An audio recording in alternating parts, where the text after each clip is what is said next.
안녕하세요. 오늘은요, 3000년도 더 된 아주 오래된 시 한 편을 가지고 감사라는 개념을 한번 제대로 파헤쳐 보려고 합니다. 사실 이건 우리 모두의 숙제 같은 거죠. 일이 잘 안 풀릴 때 감사하기란 정말 쉽지 않잖아요? 그런데 오늘 우리가 살펴볼 시편 100편은요, 어쩌면 우리가 생각했던 것과는 전혀 다른 관점을 제시해 줄지도 모릅니다. 이 시는 감사의 시라는 별명을 가지고 있는데요. 옛날 이스라엘 사람들이 성전에 들어갈 때 다 함께 불렀던 노래라고 해요. 그러니까 이 노래 안에는 감사가 단순한 기분이나 감정 이상의 것이라는 아주 깊은 진리가 담겨 있는 거죠. 그래서 오늘은 이 시편을 통해서 감사의 구조를 한번 살펴볼 텐데요. 먼저 감사는 명령이라는 점을 짚어볼 거고요. 그 다음엔 이 감사가 우리의 정체성에서 어떻게 흘러나오는지, 그리고 왜 우리가 변하지 않는 것에 감사해야 하는지 알아볼 겁니다. 마지막으로 이 모든 것을 종합해서 감사는 결국 감정이 아닌 선택이라는 결론에 도달하게 될 겁니다. 자, 그럼 첫 번째 이야기부터 시작해 볼까요? 이게 어쩌면 오늘 내용 중에 가장 받아들이기 힘들 수도 있는 부분인데요. 바로 감사가 옵션이 아니라 명령이라는 개념입니다. 시를 딱 시작하자마자 아주 강력한 동사들이 연달아 나와요. 즐겁게 외쳐라, 기쁨으로 섬겨라, 노래하며 나아가라, 그의 문에 들어가라, 감사하라. 전부 다 명령형이죠. 여기서 특히 즐거운 찬송을 부를지어다 라고 번역된 부분의 원어를 보면요. 루아라는 단어가 쓰였어요. 이게 그냥 조용히 흥얼거리는 노래가 아니고요. 전쟁에서 이긴 왕이 개선할 때 백성들이 외치는 승리의 함성, 아니면 여리고성을 무너뜨렸던 그 우렁찬 외침 같은 거예요. 엄청난 에너지와 힘이 느껴지죠.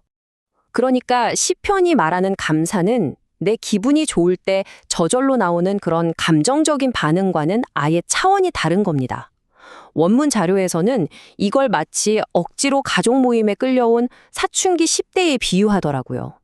몸은 여기 있지만 마음은 완전히 다른 곳에 가 있는 상태. 하나님은 그런 예배를 원치 않으신다는 거죠. 실제로 성경을 보면 정말 말도 안 되는 상황 속에서 이 감사 명령에 순종했던 사람들의 이야기가 가득합니다. 평생을 쫓겨다녔던 다윗, 사자굴에 던져지기 직전의 다니엘, 그리고 온몸이 피투성이가 된 채 감옥에 갇혔던 바울과 실라. 심지어 여호사밧 왕은 적군이 쳐들어오는데 군대 대신 찬양대를 맨 앞에 세웠어요. 대단하죠? 자, 그럼 이런 의문이 들 수 있어요. 어떻게 그런 상황에서 감사가 가능할까? 그 힘은 도대체 어디서 나오는 걸까? 그 답이 바로 두 번째 기둥, 정체성에 있습니다. 진정한 감사는 내가 누구인지를 아는 데서부터 시작된다는 거죠. 시편의 분위기가 여기서 확 바뀌죠. 앞에서는 이렇게 해라, 저렇게 해라 하는 명령이었다면 3절에서는 너희는 이것을 알아야 한다고 선포합니다. 하나님이 누구신지, 그리고 그분과 우리의 관계가 어떤지를 알라는 거예요. 우리가 그분의 소유이고 그분의 백성이며 그분이 기르시는 양이라는 사실, 바로 이 정체성에서 감사가 흘러나온다는 겁니다. 그리고 여기서 알라는 말도 그냥 머리로 아는 지식을 뜻하는 게 아니에요. 히브리어로 야다라고 하는데요. 이건 아주 깊고 인격적이고 경험적인 알을 의미해요. 책으로 배워서 아는 게 아니라 직접 겪어봐서 온몸으로 아는 거죠. 이 개념을 가장 잘 보여주는 게 바로 탕자의 비유 아닐까요?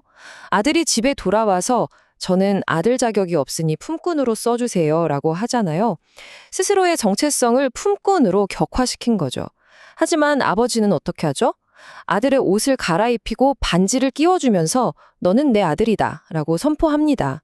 그 잃어버렸던 아들의 정체성이 회복되는 순간 비로소 잔치가 시작되고 진정한 감사가 터져 나올 수 있었던 겁니다.